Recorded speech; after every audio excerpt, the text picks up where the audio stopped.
वक्फ bill के खिलाफ मौलानाओं से लेकर तमाम विपक्षी नेताओं ने झूठ का जो जहर मुसलमानों के मन में बोया भरा, उसका असर दिखने लगा। वक्फ बिल के विरोध के नाम पर देश में शाहीन बाग दोहराने का गेम शुरू हो चुका है। आज देश के कई शहरों में वक्फ बिल के खिलाफ मुसलमानों की भीड़ जुमे की नमाज के बाद सड़कों पर विरोध के लिए उतर आई। कोलकाता, अहमदाबाद, मुंबई, रुड़की, लुधियाना, कई शहरों में मुसलमानों ने प्रोटेस्ट किए। हर प्रोटेस्ट में मुसलमानों के मन में वक्फ को लेकर भरा गया जहर उबाले मार रहा था। पूरे हिंदुस्तान को आग लगा देने की बातें कही जा रही, मरने मारने तक की धमकियां दी जा रही। जुमे की नमाज के बाद पश्चिम बंगाल के कोलकाता में पार्क सर्कस क्रॉसिंग पर हजारों मुसलमानों की भीड़ सड़क पर जमा हो गई। भीड़ हाथों में वी रिजेक्ट वक्फ बिल लिखे पोस्टर लेकर नारेबाजी कर रही और इसी भीड़ में खड़े होकर मौलाना भड़काऊ बयानबाजी कर रहे थे। बीजेपी को कोस रहे थे, मोदी शाह को गाली दे रहे थे। आप सुनिए कैसे गृह मंत्री अमित शाह के खिलाफ मुसलमानों की भीड़ ने नारेबाजी की है या उनसे करवाई गई।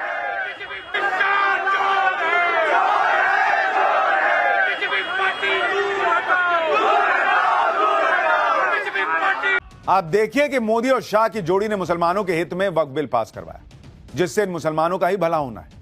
लेकिन वक्फ बिल को लेकर इतना झूठ फैलाया जा चुका है कि कोलकाता में मुसलमानों ने पीएम मोदी का पुतला जलाया। कैसे हजारों मुसलमानों की भीड़ पीएम मोदी के पुतले को फूंक देने पर उतारू थी, उसकी तस्वीरें देखी। कोलकाता में हुए इस विरोध प्रदर्शन में देश की कानून व्यवस्था को कैसे चुनौती दी गई और मोदी शाह को क्या धमकियां दी गई, आप सुनेंगे तो माथा पीट रहे। सुनिए।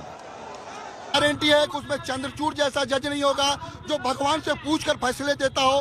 देश में दस्तूर मौजूद है, आप भगवान से पूछकर फैसले दीजिएगा। जो कानून हमारा जो है उस पर जो तरमीम की गई है, ये तरमीम जो हमारा ये जो है शरीयत के खिलाफ है, हम इसको नहीं मानते। ये याद रहे, फिरौन नहीं रहा, ये मोदी शाह भी नहीं रहेगा। इंशाअल्लाह ये बहुत जल्द पूरे हिंदुस्तान से किया, इस वतन से नहीं रहेगा। हमारी मांगे हैं कि ये अमेंडमेंट बिल हमारे खिलाफ है और ये पूरे मुसलमान के खिलाफ है, इसको हम एक्सेप्ट नहीं करेंगे। जब तक इस बिल को वापस नहीं लिया जाएगा हम लड़ेंगे। ये हमारा शुरुआत है, हमको लहू देना पड़े लहू देंगे, लेकिन पीछे नहीं हटेंगे। चल बस, बुलाएगा क्या? लहू देने की बातें हो रही हैं भाई। ये नतीजा है वक्फ बिल पर फैलाए गए झूठ का, जिसका मकसद मोदी सरकार के खिलाफ देश के मुसलमानों में जहर भरना। इसका असर देखिए कि वक्फ बिल के विरोध में जैसी भड़काऊ बयानबाजी अब तक मुल्ला मौलाना ओवैसी जैसे नेता कर रहे थे, वही भाषा प्रदर्शनकारी मुसलमान बोल रहे। आप जरा सुन लीजिए कैसे वक्फ बिल के विरोध में मरने मारने की बातें हो रही, पूरे देश को जंग का मैदान बना देने की धमकी दी जा रही। देखा कि मुसलमान खामोश पड़ा है तो बाबरी मस्जिद हमारे हक में होते हुए भी फैसला उनके हक में दिया गया, इसलिए कि मुसलमान खामोश था। अगर मुसलमान इसी तरह हंगामा कर रहा होता, अगर मुसलमान सड़कों पर उतरा हुआ होता, तो जिस केस में सारे सबूत मुसलमानों के हक में थे, उसके फैसले कभी भी उनके हक में नहीं जाता। इसलिए मेरे भाइयों, ये थोड़े बहुत 150 लोगों के जमा होने का मामला नहीं है, इसके लिए लाखों लोगों को सड़क पर उतरना होगा। बंगाल इस बिल को रिजेक्ट कर रहा है, इससे बड़ा आंदोलन होगा, इससे बड़ा मजमा होगा। आप लोग तैयार हैं इसके लिए? क्या आप लोग इस बिल को रिजेक्ट कर रहे हैं? लड़ाई किनारे से नहीं लड़ी जाती, लड़ाई मैदान में आकर लड़ी जाती है। पूरे कलकत्ता को नहीं, अब दिल्ली को बंद जाम करने का इंशाअल्लाह इरादा रखते हैं। हम खून बहाने के लिए तैयार हैं, हम कुर्बानी दे। अरे झूठ बोल रहा है, ये झूठ बोल रहा है। खून बहाने की बातें शुरू हो चुकी हैं, पूरे देश में सड़क पर उतरने की बातें हो रही हैं। कोलकाता में वक्फ बिल के खिलाफ जब विरोध प्रदर्शन हो रहा था तो टाइम्स नाउ भारत की टीम ग्राउंड जीरो पर मौजूद थी। भीड़ को जब पुलिस ने कंट्रोल करने की कोशिश की तो प्रदर्शनकारियों ने पुलिस पर ही अटैक कर दिया, बैरिकेडिंग तोड़ दी। कोलकाता में वक्फ बिल के विरोध के नाम पर मचे कोहराम से की जरा ग्राउंड रिपोर्ट भी देखी। पुलिस के साथ एक झड़प के बाद जो है बैरिकेड तोड़ दी गई और भीड़ जो है बिल्कुल इस सड़कों पर आ गई है। अपने जो है उनके रैली का जो क्राउड है वो इसी जो है उनके लिमिट से निकल गए हैं और आप देखिए तस्वीरों में किस तरह से वो मेन रास्ते पर आ गए। आप देखिए पुलिस की तरफ से जो है कहा जा रहा था, आप देखिए यहाँ पर सारे लोग जो है वो निकल गए हैं और इस गाड़ी को किस तरह से रोकने की भी कोशिश की और फिलहाल जो है उनको वहां से निकाला जा रहा है और ये सब कुछ हो रहा है पुलिस की मौजूदगी के बीच में। आपने देखा किस तरह से जो बैरिकेड लगाए गए थे इस विरोध के लिए, उस बैरिकेड को जो है ब्रीच कर तोड़कर जो है लोग बाहर निकले हैं। दरअसल ये मैसेजिंग है कि भाई पुलिस भी हमको रोक नहीं पाएगी। आप देखिए कि वक्फ बिल के विरोध में यह मुस्लिम भीड़ तब भड़की हुई है जब संसद में अल्पसंख्यक मंत्री से लेकर खुद गृह मंत्री ने बार बार भरोसा दिया है कि बिल ना तो मुसलमानों के खिलाफ है, ना धार्मिक मामलों में कोई दखल है। यहां तक कि वक्फ बिल पास होने के बाद पीएम मोदी ने भी अपने सोशल मीडिया पोस्ट में यह साफ साफ बताया कि क्यों उनकी सरकार यह बिल लेकर आई। पीएम मोदी ने कहा कि वक्फ बिल संसद में पारित होना देश के लिए एक ऐतिहासिक क्षण है। यह विशेष रूप से उन लोगों के लिए फायदेमंद होगा जो लंबे समय से हाशिए पर रहे हैं, जिनकी आवाज अनसुनी रही है और जिन्हें अवसरों से वंचित रहना पड़ा। पीएम मोदी ने आगे कहा कि दशकों से वक्फ व्यवस्था में पारदर्शिता और जवाबदेही की कमी नजर आ रही है। इससे मुख्य रूप से हमारी मुस्लिम माताओं, बहनों, गरीब और पसमानदा मुसलमान भाई बहनों के हितों को बहुत नुकसान हो रहा था। अब संसद द्वारा पारित विधेयक पारदर्शिता को बढ़ाने के साथ साथ लोगों के अधिकारों की रक्षा में भी मददगार बनेगा। देश के हर नागरिक की गरिमा को प्राथमिकता मिले, इसके लिए हम संकल्पबद्ध हैं।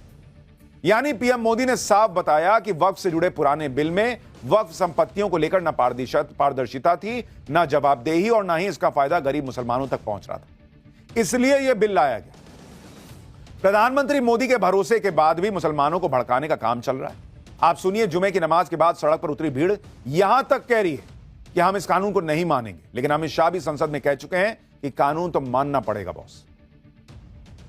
शरीयत के खिलाफ है, हम इसको नहीं मानते। कलकत्ता इस बिल को रिजेक्ट कर रहा है, वेस्ट बंगाल इस बिल को रिजेक्ट कर रहा है। हम इस बिल को नहीं मानते। पास होने से कुछ नहीं होगा, हम इसको एक्सेप्ट नहीं करेंगे। जो बोलते कर और कुछ चाहिए। 2-3 चाय, एक वड़ा पाव, बिरयानी बोल। क्या धमकाना चाहते हो भाई? संसद का कानून है, सबको स्वीकार करना पड़ेगा। स्वीकार नहीं करेंगे मतलब क्या है? कैसे बोल सकते हैं कोई? हम कानून को स्वीकार नहीं करेंगे। दिल्ली के मालिक हम हैं, दिल्ली के मालिक ये लोग नहीं है। 50 बार बोल रहे हैं, पढ़ने निकले वाले छात्रों को राजनीति से दूर रहना चाहिए। अबे पढ़ाई लिखाई में ध्यान लगाओ, IAS बनो और देश को। अगर देश की संसद में कोई कानून पास हुआ है तो उसे न मानने का सवाल ही पैदा नहीं होता। लेकिन वक्फ बिल के नाम पर जो जहर मुसलमानों के मन में भर दिया गया, उसके असर की तस्वीरें गुजरात से भी सामने आई। अहमदाबाद की सिद्दी सैयद जाली मस्जिद में जुमे की नमाज के बाद मुसलमान सड़क पर उतर आए। इसकी तस्वीरें आप स्क्रीन पर देख रहे हैं। हाथों में वक्फ बिल का विरोध करने वाले पोस्टर लेकर खूब नारेबाजी हुई। पुलिस भीड़ को हटाने की कोशिश करने लगी तो प्रदर्शनकारी सड़कों पर लेट गए। प्रदर्शनकारियों और पुलिस वालों के बीच काफी देर तक धक्का मुक्की भी चलती रही। अहमदाबाद पुलिस ने विरोध प्रदर्शन कर रहे 50 से ज्यादा लोगों को हिरासत में लिया, जो आतंकी संगठन PFI की political wing social democratic party of India यानी SDPI और असदुद्दीन ओवैसी की पार्टी AIMIM से जुड़े। इन पर मुसलमानों को भड़काने का आरोप लगाया गया। वक्फ के नाम पर मुसलमानों को किस कदर भड़काया जा रहा था वहां गुजरात में, जरा वो भी सुनिए।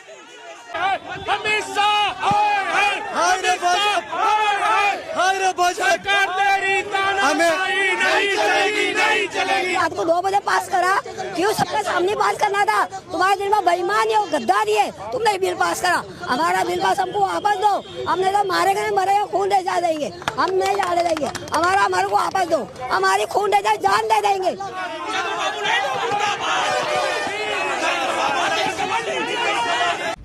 चाची की उम्र देखकर लग नहीं रहा है कि बहुत ज्यादा जिंदगी बची है, लेकिन कह रही है मैं जान दे दूंगी। कह रही है रात में 2 बजे बिल क्यों पास कराया? तुम्हारे मन में खोट थी? अरे भाई, रात में 2 बजे इसलिए पास हुआ कि लोग कह रहे थे कि और बोलना है, और बोलना है, मोदी बोलने नहीं देते, मोदी बोलने नहीं देते। तो उन्होंने कहा बोलो, जिसको जितना बोलना है बोलो। तो बज गए रात के 2 और सबके सामने हुआ है भाई। ऐसा थोड़ी कि कोने में खोपचे में ले जाके पास करा लिया।